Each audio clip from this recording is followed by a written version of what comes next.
রাজধানীর Bangla motor signal স্বাভাবিক সময়ে যেখানে পার হতে অপেক্ষা করতে হয় বেশ কয়েক মিনিট, সেখানে এখন অপেক্ষা করতে হচ্ছে মাত্র 30 সেকেন্ড বা তার কম। ঈদের ছুটিতে রাজধানী ছেড়েছে বাসিন্দাদের বড় অংশ। যানজট আর মানুষের কর্মব্যস্ততার নগরী এখন অস্বাভাবিক শান্ত। ফাঁকা ঢাকায় স্বস্তিতে চলাচল করা গেলেও আছে এক নীরব আতঙ্ক।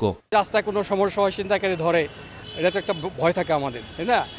এটা যেন না হয়, এটা আমরা সরকারের কাছে আবেদন করি। ছিনতাইয়ের একটু ভয় আছে, কিন্তু একটু সাবধানে চলাফেরা করতে হইব, যে খালি জায়গায় একা চলাফেরাটা একটু রিস্কি হয়ে যায়। কিশোর গ্যাংয়ের যেই তৎপরতাটা, এটা যদি আজ যেগুলো বাহিনী যদি একটু সুদৃষ্টিতে দেখে, আমার মনে হয় যে জিনিসটাও সেভ হবে। এই অবস্থায় বিশেষ ব্যবস্থা নিয়েছে ঢাকা মহানগর পুলিশ। 8,500 নিয়মিত সদস্যের বাইরে অতিরিক্ত 6,500 সদস্য মাঠে নেমেছেন। এর বাইরেও সাদা পোশাকে আছে ডিবি, সিটিটিসি। ফাঁকা ঢাকায় ছিনতাই, বাসাবাড়িতে চুরি ঠেকাতে চেকপোস্টে টহল জোরদার করা হয়েছে।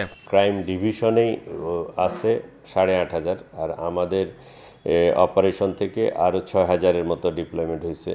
আর ট্রাফিকে আছে, ডিবিতে আছে, সিটিটিসি আছে। কোনো ধরনের আশঙ্কা নাই, স্পেসিফিক সেই ধরনের কোনো তথ্য নাই আমাদের কাছে। আমরা মনে করি মানুষ নির্বিঘ্নে এবং নিরাপদে ঈদ পালন করতে পারবে।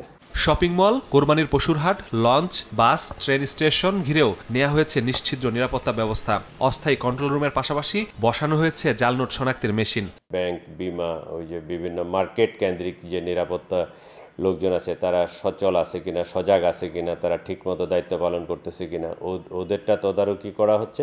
সাথে সাথে আমাদের লোকজনও এলাকায় মুভমেন্ট করতেছে। পুলিশের পাশাপাশি মাঠে নেমেছে বিজিবি, অবস্থান নিয়েছে গুরুত্বপূর্ণ পয়েন্টে। মাঠে আছে র্যাবের 2,000 সদস্য। রাউন্ড দ্য ক্লক টহল এবং চেকপোস্ট স্থাপন করেছি। প্রতিটি গাড়ি, প্রতিটি সিএনজি আমরা সন্দেহজনক হলে আমরা চেক করছি, এবং এই যেন অপরাধীরা অপরাধ সংগঠনের প্রবণতা থেকে দূরে থাকে, এবং সংগঠনের পূর্বেই আমরা যেন অপরাধীদের গ্রেপ্তার করতে পারি।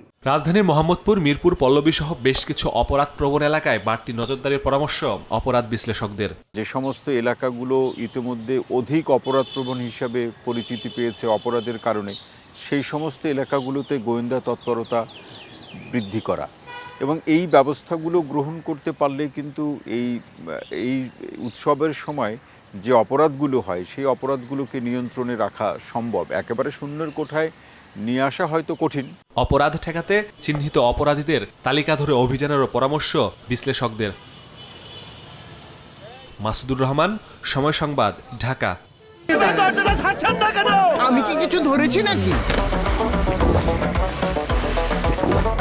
আপুটা আপনাকে চেক আউট করছে। জাস্ট কুল থাকুন।